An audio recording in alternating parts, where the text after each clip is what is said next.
전헌법재판관님, 첫 질문은 제가 드리겠습니다. 제7기 전남학생의회 운영위원장 무안고등학교 허민지라고 합니다. 먼저 시험 기간에도 불구하고 많은 학생들이 참여해 주셨는데요. 시험 문항 출제에도 난이도가 중간 문제 정도가 첫 문제로 나오는 게 가장 바람직하다고 생각합니다. 그래서 저도 재판관님에게도 답하기 쉬운 질문부터 여쭤보도록 하겠습니다.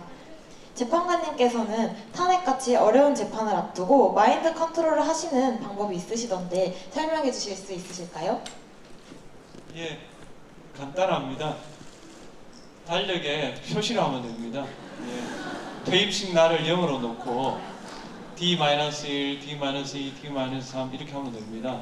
그러면 가령 아침 일어나면 야 35일 남았다. 35일 지나면 끝난다. 이렇게 하면 정확하게 끝납니다. 그럼 혹시 퇴임 후에 5월, 6월 달력에도 표시된 날짜가 있을까요? 없습니다. 다행이네요. 무직이 좋은 게 아무 표시를 안 한다는 거예요. 이와 관련해서 다음 질문은 조금 무거운 질문인데요. 아시다시피 우리나라의 자살률이 OECD 회원국 중에 가장 높은 것으로 나타났습니다. 이는 어려움을 극복할 수 있는 마인드 컨트롤이 부재한 원인도 생각되는데요. 재판관님께서는 어떻게 해서 본인만의 마인드 컨트롤을 하시는 방법을 찾으셨는지, 그리고 또 다른 스트레스 해소 방법이 있으신지 궁금합니다. 마인드 컨트롤은 그 솔로몬 왕이 왕자에 했다는 말, 이 또한 지나가랴. 하루에 10번 외치면 1분이 지나갑니다. 그게 제 마인드 컨트롤이고, 그 스트레스는 저는 테니스 치는 걸 좋아합니다. 강연 이런 것도 좋아합니다. 지금 어디입니까? 무한입니다. 네.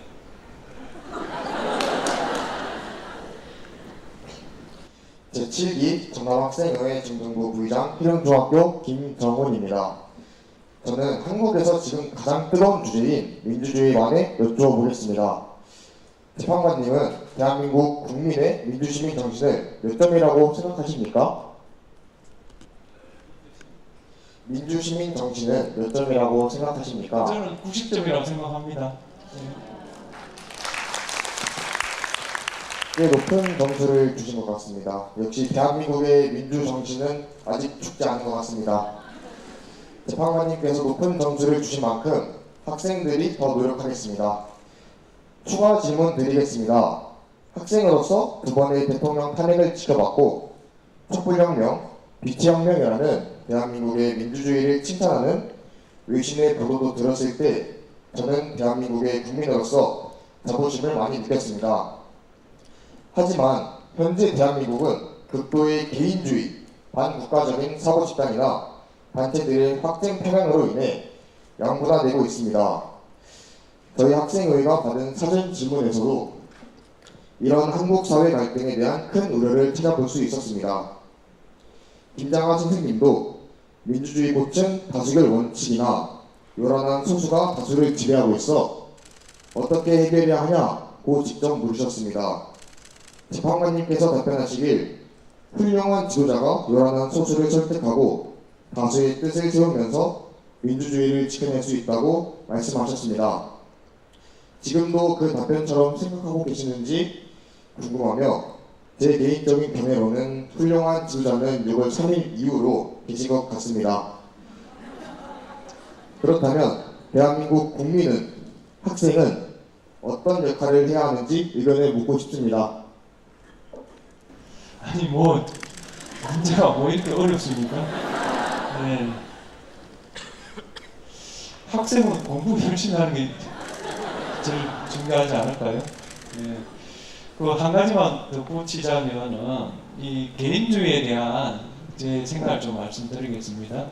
개인주의가 이기주의 이렇게 가서 가인에 해를 끼치는 거, 이건 경계해야 되지만 저는 개인주의 그 자체는 매우 바람직하다고 생각합니다.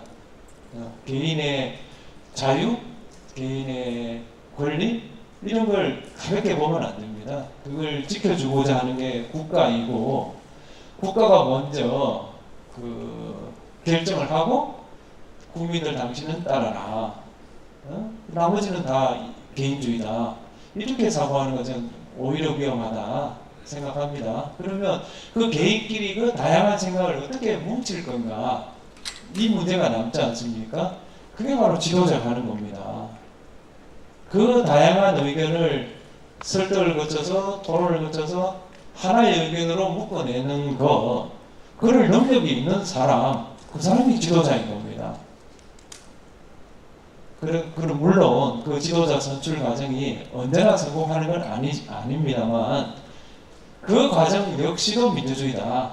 다만 모든 것은 민주주의 틀 내에서 고쳐 나가야 되지 그 민주주의 틀을 벗어나려고 해서는 안 된다.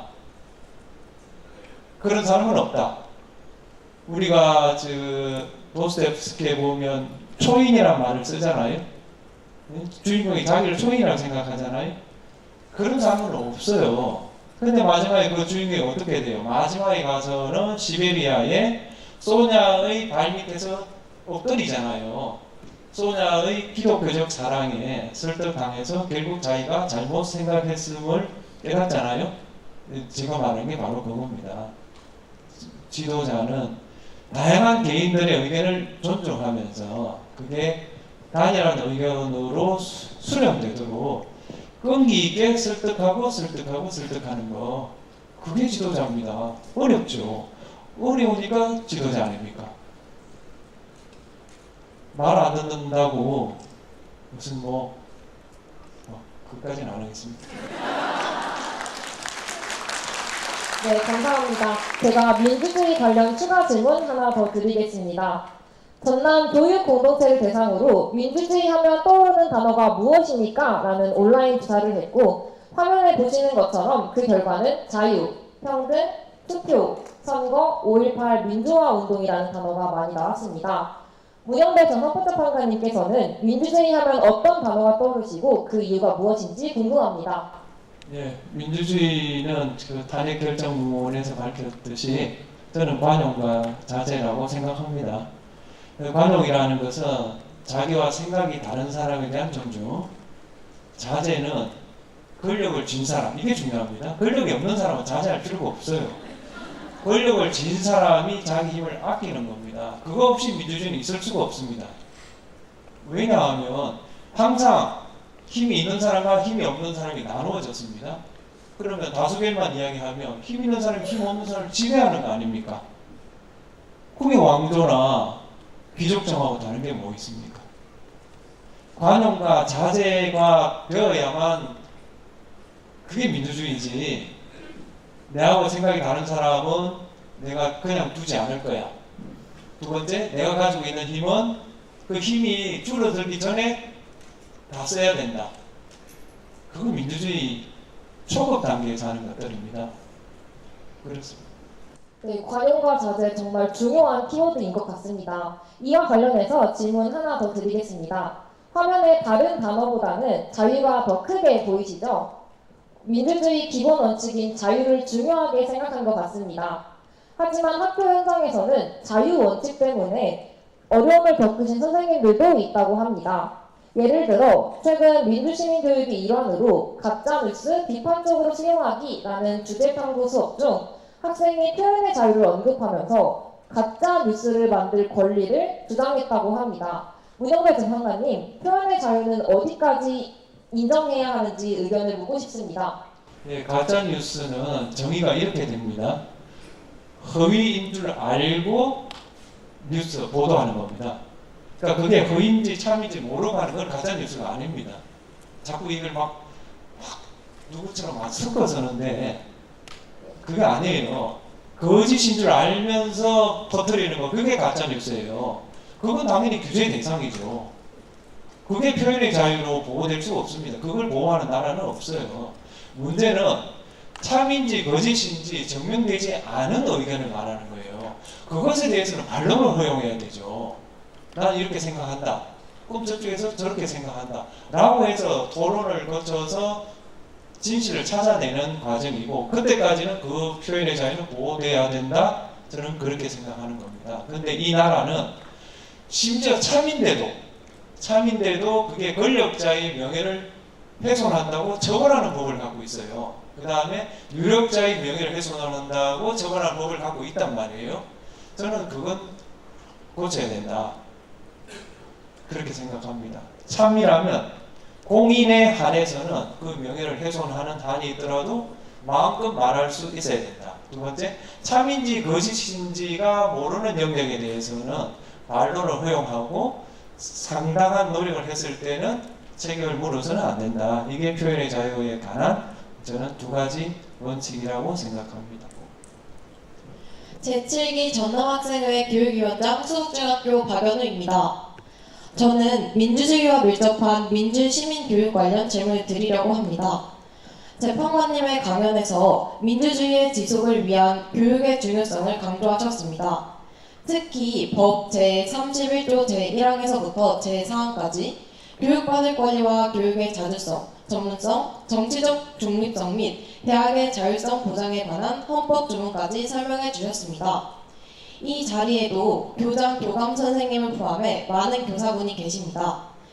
이미 수많은 사전 질문을 통해 학교에서 민주 시민교육을 어떻게 지도해야 할지, 헌법과 민주 시민교육을 어떻게 연결해야 할지, 그리고 그 과정에서 가장 중요하게 생각해야 하는 것은 무엇인지에 대한 깊은 고민이 있으셨음을 알 수 있었습니다. 그래서 전라남도 교육청에서도 올해 초 민주시민교육의 일환으로 헌법교육을 강조하며 관련 자료를 개발해 학교에도 보급하였습니다. 그러나 여전히 권리와 책임, 자유와 질서 같은 추상적인 단어와 법률 용어들이 선생님들께도 학생들인 저희에게도 현실적으로 와닿지 않는 부분이 많고 이를 실천하는 것 역시 쉽지 않은 일입니다. 재판관님, 학교에서의 민주시민교육은 어떤 방식으로 이루어져야 할까요? 이에 대한 말씀 부탁드립니다.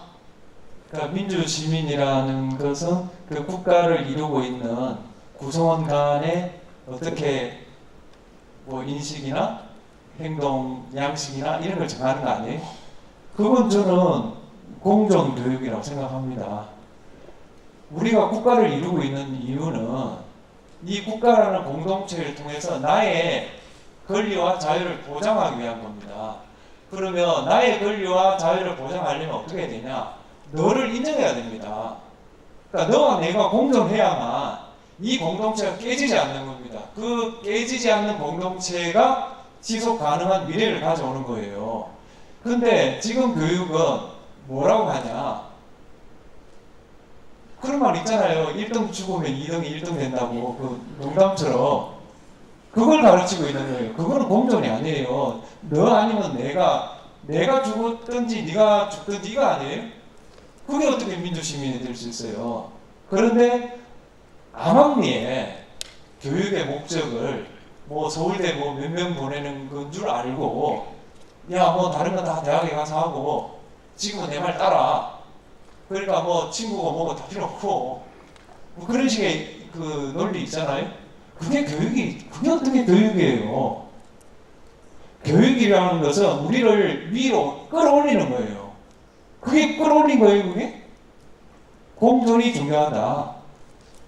저는 그렇게 생각합니다. 그리고 그 교육 방식은 당연히 토론을 해야 됩니다. 그러니까 어떤 분이 와서 우리 학급 교훈은 이거야. 너희들은 지켜. 이건 우리 때의 교육 방식이거든요. 우리 때 통했어요. 지금은 통하지 않는다. 심지어 학교의 거품조차도 너희들이 한번 토론해서 한번 정해봐라. 그게 민주시민 교육이잖아요. 그러니까 교육이라는 게 뭐 어떻게 보면 거창한 것 같지만 사회에 나갔을 때 우리가 어떻게 사회를 같이 이루고 국가를 같이 이루면서 살 건가를 미리 연습해 보는 거 아니에요. 뭐 교육이 뭐 거창한 거예요? 저는 그렇게 생각합니다. 그게 말 안 합니다. 네, 카오 2 문영배 재판관님의 답변 잘 들었습니다. 두 번째 질문 드리겠습니다. 첫 번째 질문에 대한 답변과 비슷한 느낌일 수 있을 것 같은데요. 재판관님께서는 자녀 교육에 있어 어떤 것이 가장 중요하다고 생각하시나요? 네, 그 저보고 간종이라는 사람이 제 아들입니다.